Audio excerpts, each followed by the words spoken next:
Well, hello guys, welcome to Karin's Orchids. Good to see you here, and thanks for being here. It's really appreciated. Without you, there wouldn't be a channel. And for you who are new here, please do subscribe. It's free of charge.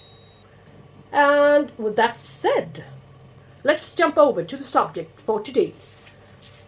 Peaches and cream.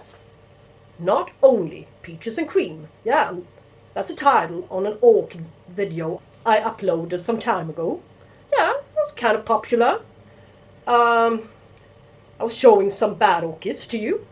Not everything can succeed, but I think that most part of my orchids are doing really well. Me showing some poor orchids out of about 300 of them, or even more. Well, that's not a bad thing, really. We always learn something from other people and experience, of course. So, I get sometimes in my apartment, on my windowsill, spider mites, especially on the Dendrobium orchids, late spring, early summer. And then I always use, shall we say, neem oil solution with some mixed up with some water and green soft soap for preventative purpose. Nowadays, since I know that there will be some spider mites as the air is turning more dry. There will be spider mites, so wise from experience, I spray them the last 2 years. No spider mites. And but I'm concerned about something this year. Me and my Dendrobiums are not getting along very well, I must admit. This one is or could be a very, very nice specimen. Dendrobium Sulawesiense. I put this one into my locker, and it's before I knew what it was. I thought it was some kind of deficiency on his leaves, or a particular one was dropping his leaves as a normal behavior this season. But I couldn't be more wrong. This is yellow spotted fungus disease. So I just read about it on Google, and they recommended us to remove all affected leaves. All leaves with the spottings to them. Yes. And use some kind of fungicide. And I have this one. It's a Swedish brand of for fruit trees and stuff. And you can also use it on houseplants, it says here. And the amount of this powder you're supposed to use 1/5 of a teaspoon for 1 liter of water. So this one will last my lifetime. Yeah. Now I need only 2.5 deciliters, I think. So I will measure it up. 2.5 deciliters of water here. 1/4 of this, 1/5 of this teaspoon. How on earth am I supposed to measure that one? Yeah. About this much. So down you go. And now I'm supposed to use it immediately. Otherwise, the effect will decrease. So I'm going to shake it. This one has been sitting in semi-hydro. And this one is a little hoil. Yeah, that one's going to be mounted. But I'm going to put that one aside for a bit. Look at the roots. I think some of them are still alive.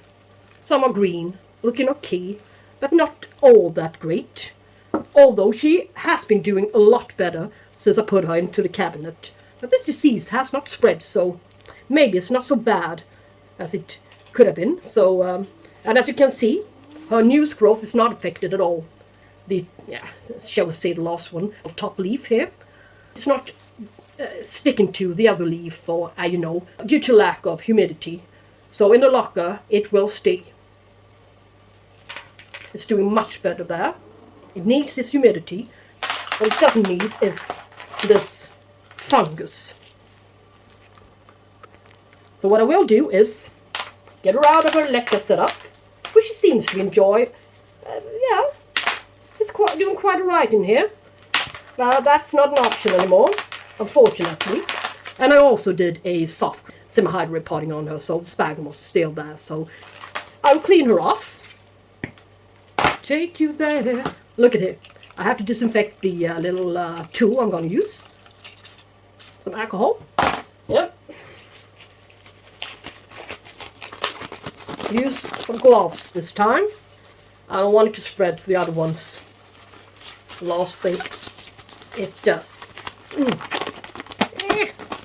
My hands are wet. Not easy to put on gloves on wet hands. But anyway, I will need to spray her immediately, as I said. Otherwise, this potion will lose its effect. Yes. So now it's sprayed. The whole room is actually sprayed. And I have this Dendrobium thrip magnet. Thrips, you can see, to the back side, no matter how many times I sprayed it with my previous, I think I used leaf gloss. Didn't work. This one has never been really, never, I say. I only had this one for 1.5 years. It's the Dendrobium, let's see, Dendrobium Stubbly Dinosaur from Karin. Doesn't like it in here, in its bark and rock will set up. So, let's try something else. And what do I want to try? Yeah, as you can see, I didn't release its roots. I only made a soft repotting on this one. And it's a boarding. It's not a boarding, but they were all really weak. Its newest growth, all filled with thrips and not growing especially well. I just hated this one. So ugly, if I can just put it that way. I know, I shouldn't say that, but yeah. It's a new little growth down there, a little weak one, so fragile I cannot even touch it. And another one here. So it's in the right moment, very right moment to do something about this. Otherwise, I do believe I'm gonna sell this one. Not doing anything, just going backwards, so to speak. A lot of live roots in here. And it's the very best moment to do something about it. Cannot stay in this ball forever. Maybe it's not good for it. I mean, it's not doing well as it is, so what on earth do I have to lose? Really stupid of me. So, just do it. You wouldn't want to see me go through all of these roots, this whole little package of roots, so it took me about 15 minutes to get rid of most part of the medium on this one.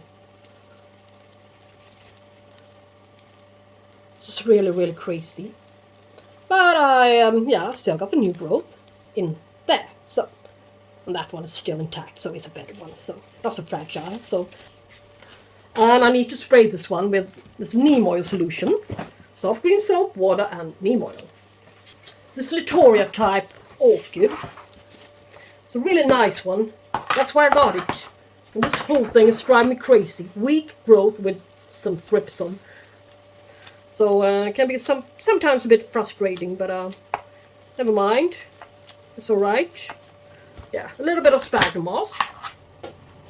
A little bit of charcoal added on to it. This, as usual, for disinfective properties. I don't know how many times I said it, but yeah, it couldn't be said too many times, I believe. I'm going to use this potting media, ready mix bag from my grocery store. Contains, let's see if you can translate Swedish. It's pine bark, French pine bark, 70%, light, white moss, peat, 30%. Not so bad.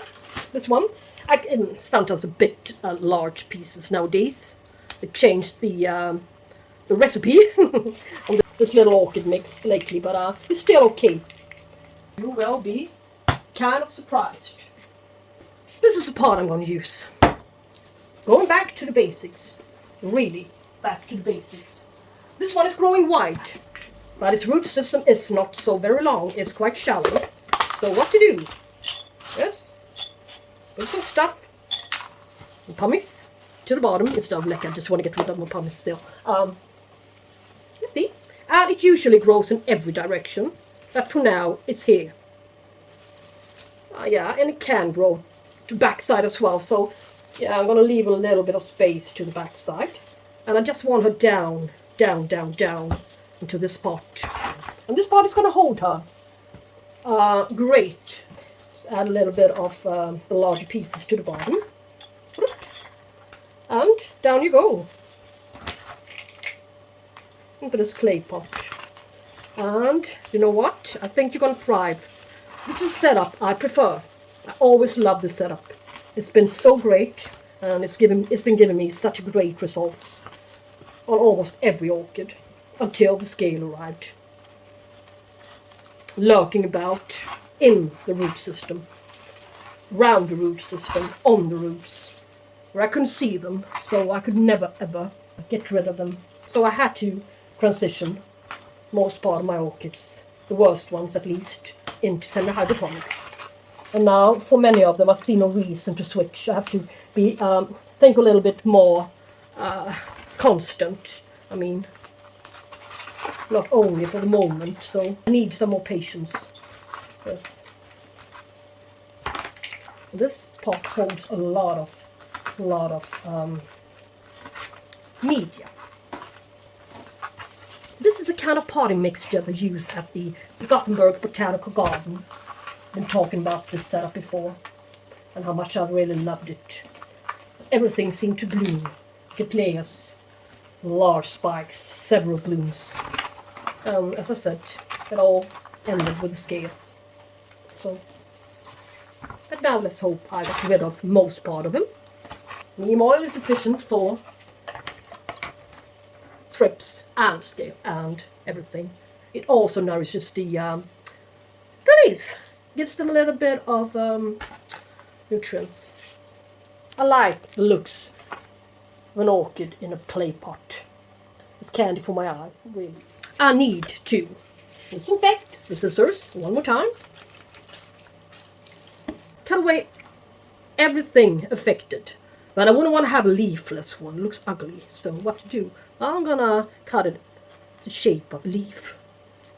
And put some cinnamon to the edges. This leaf is not much really to do about, but we can try. We can always try. Yeah, looks better than just removing them all together. This leaf I will have to remove. The spottings are a little bit to the wrong side of the leaf. Yeah, what's that? It's a little old thingy. I can just remove it. So yeah, whatever it is. So and this one is really badly affected. Yeah. Just get rid of the leaves. I cannot do anything about them. Yeah, just cut them away. The sleeve is also affected to the base. I mean, to the stem. So, no matter what I do, I cannot make this one look pretty again. So, I should have done this when I first saw the ugly patches, but I didn't know by then that this could be a virus as well. I mean, it could be fungus as well. I mean, yellow. It was some kind of deficiency, as I said. Only. But its newest growth here is looking pretty great. So now this is what we're left with. A few new gloves again. Yes. So what to do? I think this one is going to be a hanging one. And this one has got a hole. And this one will do for now. I really don't mind it sitting here on this little small mount. And I do believe that if this one should spread its fungus, I mean, it would already have been spreading amongst my orchids in the cabinet, I mean, by now. This one has been sitting there for 1 month or even longer. So, let's put a little bit of sphagnum moss to it. Yeah, it's been quite used to be sitting in a damp medium. That's why, probably, that's why it caught a fungal disease. And I may be wrong, but perhaps not. We shall see what happens. This one will dry out in between waterings now, which it didn't get a chance to do when it was sitting in semi-hydro, in that kind of high humidity as well, on top of all. So, well, maybe. This is a really, really lovely Dendrobium orchid. And I thought I could keep this one, but this was doing great in my care. So, yeah, this made me a little bit Sad, of course, but I will make amends. I like you, so yeah, a little friendly. All right, this will be enough. Let's seal the pieces to the back side now. Yes.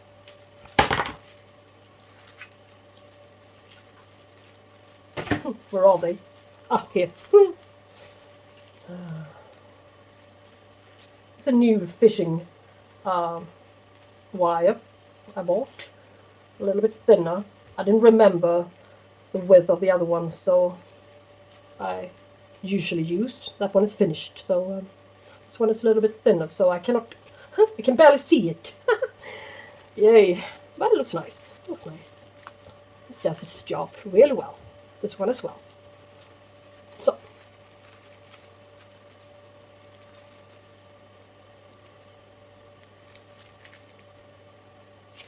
So let's cut it.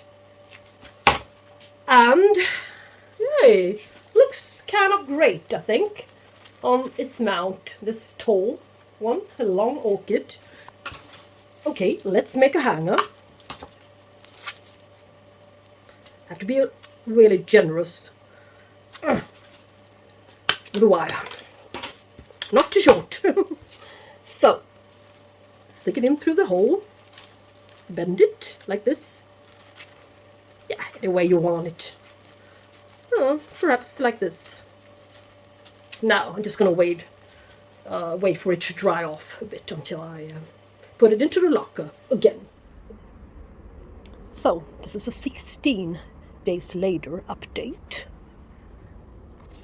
To start with, I will of course make another update in a few months' time, just to see if there's been any changes to the better. So, Dendrobium Stubbly Dinosaur. Let's look at her. Wobbly, fragile, little growth with drips on them. Well, at least it's green, shiny green. It's growing. Yeah, her new growth, newest one down there. It's not so fragile, I think. I think it's gonna be, maybe it's gonna be a good growth, a little bit stronger than the previous ones she created. Well, that's the one I can find for the moment. I thought it was two. I thought we had two of them, but but anyway, the new one is better. Doesn't seem to have done her any harm, this repotting. So let's hope she won't catch these ugly little brownish bastards again, little thrips. I think she's gonna be okay. And shortly, or maybe perhaps today, later on today, I will also deal with the species Dendrobium macrophyllum from Rulke. 5 years ago, this plant wasn't taller than my thumb, so this one has grown on really well and really fast as well. But she's still got some scale to her canes, and I know where the source is. It's down there into the media. So I will need to clean him up, spray him, put him into a clay pot, and similar media, or shall we say exactly the same kind of media I used for the Stubbly Dinosaur. We can also take a look at this one in a couple of months' time. Yeah, I think this one is going to be a monster when she's ready, when she's finished. So where's the Sulawesiense? That's the most difficult name to pronounce. Sulawesiense, the species. She's hanging there. And as for always, when it comes to Dendrobiums, they don't really fancy being sprayed. Makes some, does some damage to its leaves, really. But in this case, not so much. It simply looks a bit dehydrated. That's all. So not so bad for being 16 days. And this little new guy here, yeah, it's doing fine. Yeah, and it took a little toll on its root system here, being transferred, but well, there's gonna be some new roots in no time, I believe.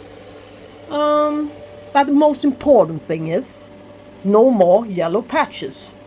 Cannot see anymore. And it's been 16 days, so I think it worked. So, now let's look at her with a new root system, well developed in about 3 months' time. And I will need to remember to make that update, yeah, for you guys. Otherwise, you will have to remind me. My brain is not always functioning the way I want it to do. I've got far too many things and thoughts, different thoughts to my mind these days. So, yeah, I forget stuff sometimes, but it's okay. So, just remind me, guys. And thank you so much for watching this video. It's really appreciated you being here. And, yeah, as I always say, talk to you soon. And take care. Have a lovely summer vacation. Yeah. Bye-bye.